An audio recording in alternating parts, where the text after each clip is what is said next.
In today's video, I'd like to show you a little hip activation series that I do with a lot of my athletes, and then I do it on my own as well prior to training.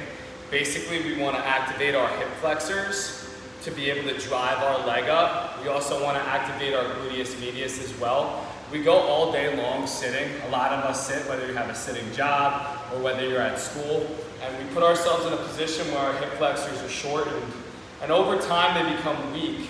So a lot of times when I first start off, I like to do hip activation series where we're driving our leg up, just because now that activates your hip flexor, it builds the muscle so that now I can stretch even farther.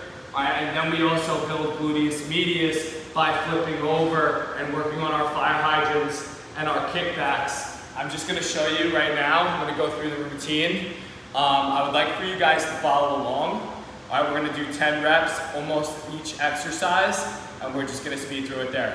All right, so follow along here. Take a seat. I'm going to go 10 reps first to start with my left. Up, 1, 2, 3, 4, 5, 6, 7, 8, 9. Last one. Up and hold. 5, 4, 3, 2, 1. Good. I like focusing on that hold at the end. I feel like it really allows us to build that mind-muscle connection. Now we're going to flip over and go the right leg. Up. 1, 2, 3, 4, 5, 6, 7, 8, 9. Last one. 10. Hold. 3, 2, 1. Relax. Now we're going to go into what I like to call windshield wiper, because we're going to bring our leg out, we're going to bring it back in. All right, we got 10 sets with the right, 10 reps with the right, and then we'll flip over. Ready, go? 1, good. Try to keep your toes straight the entire time. 2, 3, 4. Should burn, that means you got to work on it. 5, 6, 7, 8, 9. Last one. 10. Good. Now one thing you can notice, my back kind of shifts back a little bit. All right, what that does is it's putting less tension on my hip flexor and putting more stress on my back to help me lift my leg up. So we really want to try to stand upright.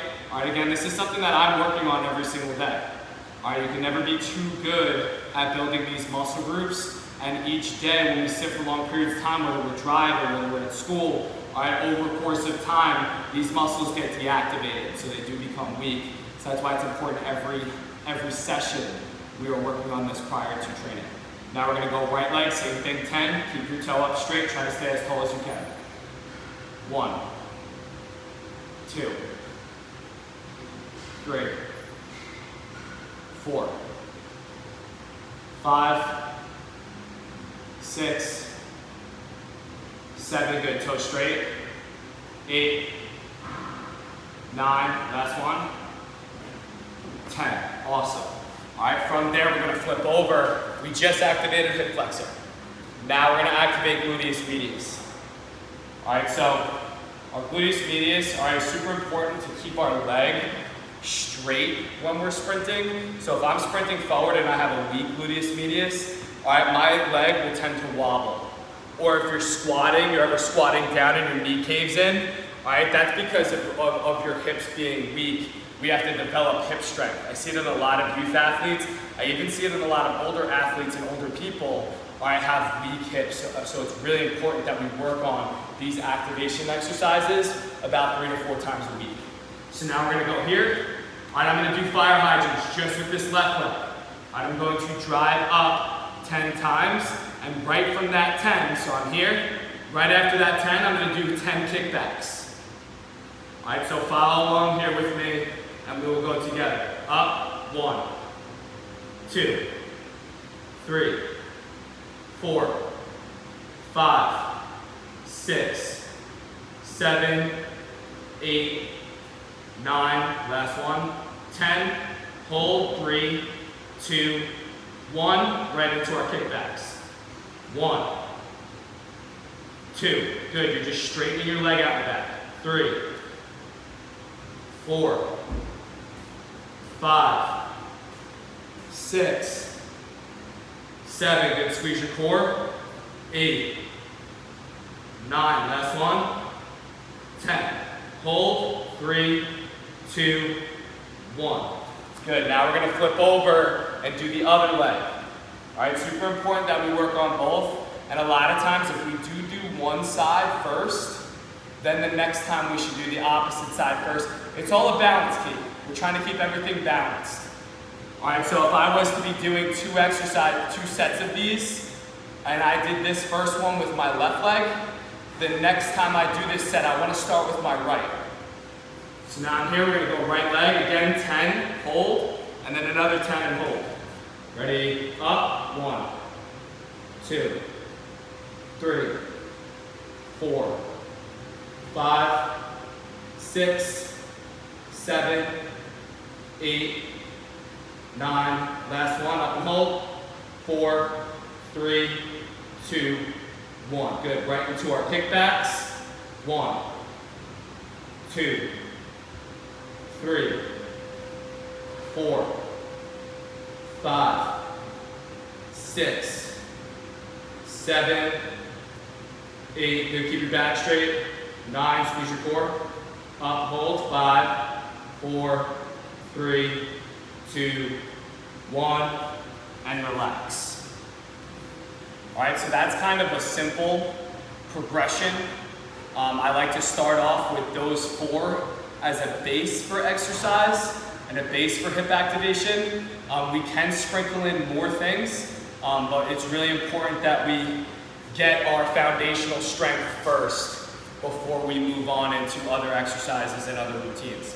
This training routine could be done prior to doing a sprint workout, prior to taking a class, where you were, even Zumba, all right, doing a couple exercises like this prior to doing your Zumba class, all right, is gonna help activate your muscle fibers so that you can then lift your leg up and kick your leg back.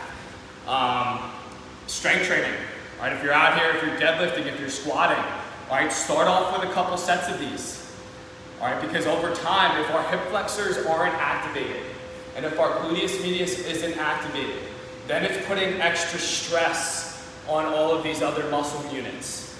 All right, when I was a sophomore, I tore my hamstring. All right, I found out that I tore my hamstring because my glute wasn't activated when I was sprinting. My glutes were basically turned off. All right, they're not formed. They're not strong. So since they're not strong, they're not activated when I'm sprinting, it puts added stress on my hamstring to now overwork, and a lot of times overuse injuries. All right, overuse is how we eventually get injured and start tearing muscle fibers and stuff like that. I was telling somebody the other day, you want to think of your muscles as if they were a unit of rubber bands. If you have 90 rubber bands and you pull back, think about the force that it's going to have, the force production when it goes forward, compared to if you had one rubber band that you pull back and shoot through.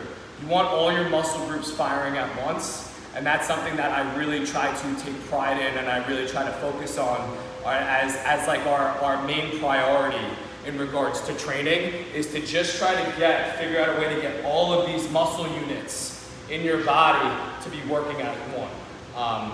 So that's just a simple routine. I would do that like 3 to 4 times a week. Again, prior to a sprint workout, prior to practice, prior to strength training. You can even throw it in on like an active recovery day. Super important that we activate our hips, glute medius prior to exercise, and almost every day, because every single time you're walking or you're jogging or you're bending down, you're using your hips and you're using your legs.